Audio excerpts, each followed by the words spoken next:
What's going on, everybody? This is your boy, Leonard Lucas III, and we thank you for joining another episode of Because Podcast. Before we get started with the episode, we need you to do something for us. Before we get started, we need you to click, comment, and subscribe right now so that we can bring more great content to you each and every week. So before we get started, go ahead and click, go ahead and comment, go ahead and subscribe, tell a friend so that they can know about our great podcast and be a part of our great Because Podcast community. Without further ado, let's get started with the episode in 3, 2, 1.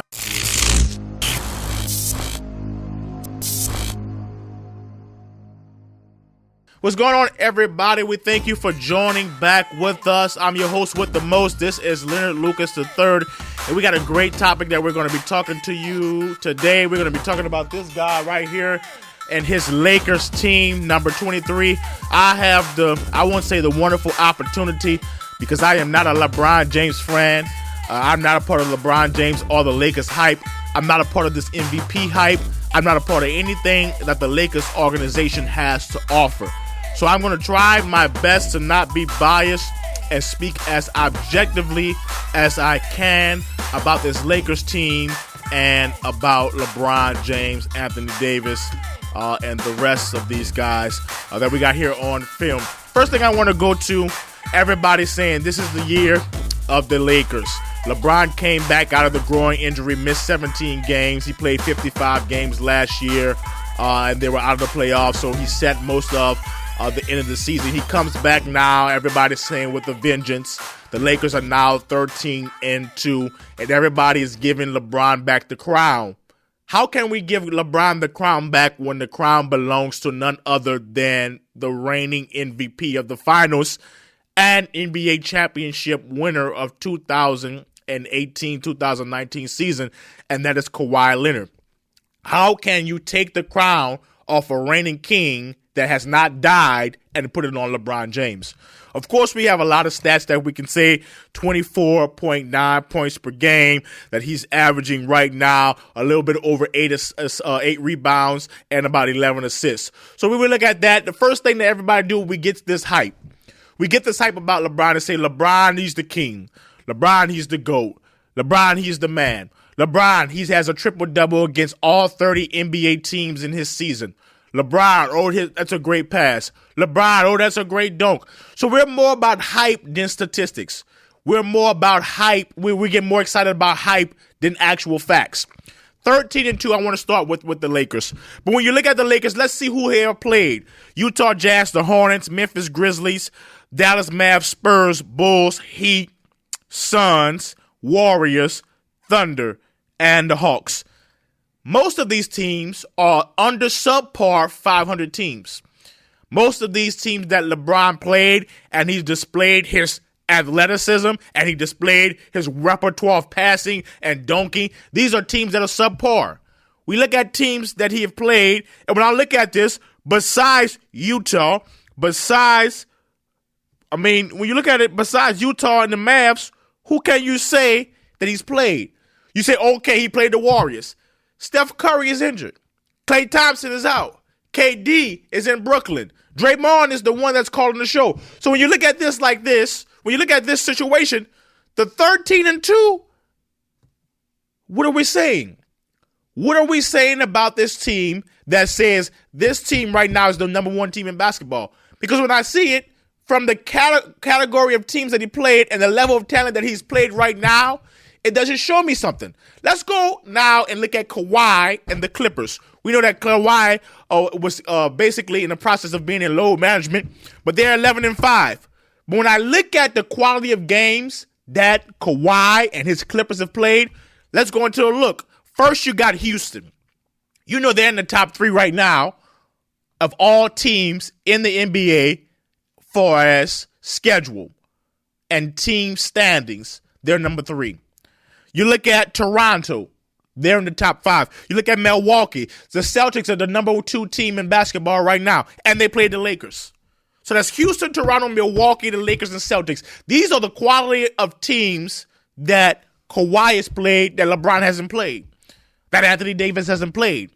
But yet, when we look at this factor, when we look at this situation, we want to go ahead and give LeBron the crown again. we want to go ahead and give LeBron and quote that he's the GOAT and say that he's your majesty and say that he's all these things. But yet, we have not seen yet enough evidence of him taking back his crown. Okay, we go and say, well, LeBron, he starts by doing the triple-double. Of course, you cannot take that away from him. What LeBron has done in this season is awesome. What he has done in this season is great. There's not too many players in the NBA that could possibly do this besides scoring a triple-double like Westbrook that's possibly going to probably average a triple-double. And, of course, Luka Doncic that's probably also going to average a triple-double. LeBron is a phenomenal player. He's an awesome player. But let's get to the politics of basketball. If I am on a team that consists of LeBron and Anthony Davis, what am I thinking right now? Are we one injury away from losing this? Or we're 10 to 15 games away from losing the chemistry of going to the playoffs? Because one of the things that you've got to really understand about this is there's going to be a chemistry problem between LeBron James and Anthony Davis. They have not seen a real test. They have not really seen any injuries. They have not seen any tests that will come against the camaraderie of team play. I'm waiting to see. I'm not just giving LeBron his crown just yet because there's other factors that we have to see about this Lakers team before we can say LeBron is back. LeBron is the GOAT. LeBron is the man. Come on, guys. This is what we do when we get high caliber players, is that we crown them before they're deserving of the crown. Now, we're going to say, I don't even want to get into this GOAT conversation because this always boils my blood when we get into this GOAT conversation. How can we compare LeBron James to Michael Jordan? Two different styles of players, two different styles of mentalities, two different styles of overall consciousness when they play the game. LeBron is not an assassin. Michael Jordan is an assassin. The approach and the dedication that Michael Jordan took towards the game, LeBron doesn't have that. Everything that LeBron did coming up to the 17th season that he's in is great. But when you want to stamp as being the greatest of all time, you're talking about you have to have a Defensive Player of the Year trophy. Does LeBron have that? No, he doesn't. Does Michael Jordan have that? Yes, he does. All first-team defense in NBA. LeBron has that? No.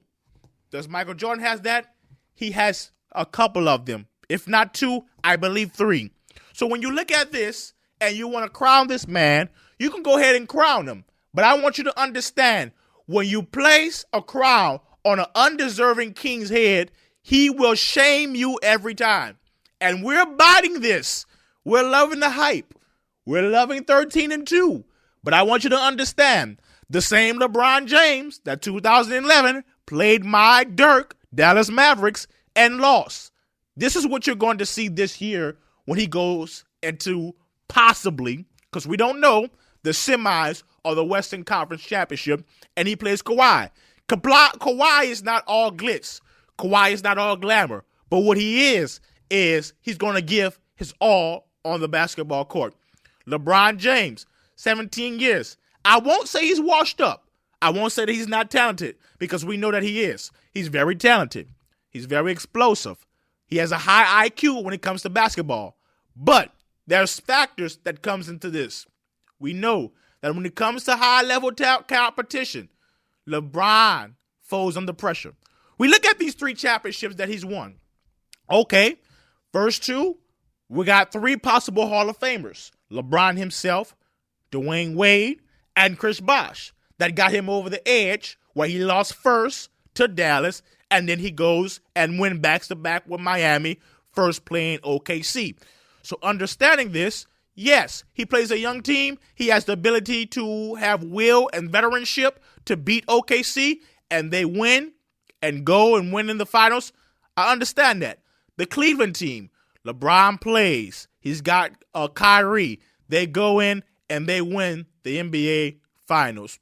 I understand that. Now, when you come in and you look at the first certain factors, he takes his team all the way to the NBA championship. You say, oh my God, LeBron is the man. He's going 8 times to the finals, but he lost 5. Come on. What are we saying about this team? What are we saying about this person that qualifies him for GOAT-like status? Because we got a couple of stats, but Michael Jordan, the GOAT himself, says when you're judging the player quality and caliber who a player of what he can do, you only judge by championships. And Mike has 6, LeBron has 3. Let's go into some more things because I don't want to talk about just GOAT level status and all these things like that. We have some more things to discuss. On this Lakers team, very good team. They're a very good team. What I've seen from them, they share the ball. LeBron gets people open. His level of vision, his level of athleticism is beyond anybody I've ever seen. I have to give him praise in that area because he's due praise. So when it comes to athleticism, when it comes to passing, shooting the 3, he's been effective at that this season, shooting over 34%, and other factors that has, been into this with his increase in his assist percentage, where he's averaging almost close to 12 assists at 11.3 assists a game. When you look at all these factors, when you tie and bring AD into this game, all these things are good. I know from the beginning that the Lakers had the ability to win games. I know from the beginning that the Lakers were probably going to be one of the top 3 teams in the Western Conference. But also, as I've said before, and I would say it to you for those who are watching on this broadcast, on this YouTube broadcast, when it comes down to the playoffs, the thing that only matters, do I think that LeBron will be able to deliver and go into the Western Conference Championship and win and be the contender for the West to go to the championship? Of course I don't. Because the quality of talent that he's got to play in the West is going to define him as a player, and I believe he's going to lose. Even with Anthony Davis coming up the stretch, coming up big, scoring 30 points, scoring 40 points, we know that Davis has the quality to do so. But playoff basketball is different than regular season basketball. And what I want to see, and of course, I'm only speaking for 15 games in. There's a lot of more evidence I have to see. There's a lot of more tape I have to watch. There's a lot of more games that we have to watch. But what I'm seeing from 15 games right now showed me that only the Lakers have the ability and the talent to make it to the playoffs. Right now, even though we're saying that LeBron, 15 games in, is the MVP frontrunner, and we can say that because Kawhi's been on game management. There's been other things. There's been other factors there. So we know that I haven't, but others have given LeBron the crown of MVP status because of the triple-doubles, because of the assists, because of the rebounds, because of the athleticism, because he looks good, because he's in the big market. We have given him the crown of saying, LeBron, take back your rightful place of being MVP because of nostalgia, because 17 years he's been playing like this. What I'm saying right now, and this is the last thoughts that I have to say about this, because I don't want to talk about LeBron all the time. I do think this Lakers team is good. I do think this Lakers team has the capability of being great. But there's factors that we have to see that's going to test this Lakers team to see will they be able to perform under pressure in the end of the season, playing more quality of teams because they have not played the Houston Rockets. They have not played the Milwaukee Bucks. They lost to the Toronto Raptors. So when we look at this, we've got to say they lost to the Clippers and Kawhi. You got to say there's more information that has to be processed. There's more teams that have to be played. And the better quality of teams we have to see will this Laker team stand and be able to be the number 1 seed or the number 2 seed coming out of the Western Conference. And that's what I have to say about this Lakers team and LeBron James. I'm going to leave it at that. Don't forget to subscribe, click, and comment on our page so that we can give you more great information about Because Podcast. Thank you. You guys have a wonderful day. Thank you for watching. We'll give you more great information, and more great episodes are going to come to you only on the best podcast for sports, Because Podcast. All right, guys.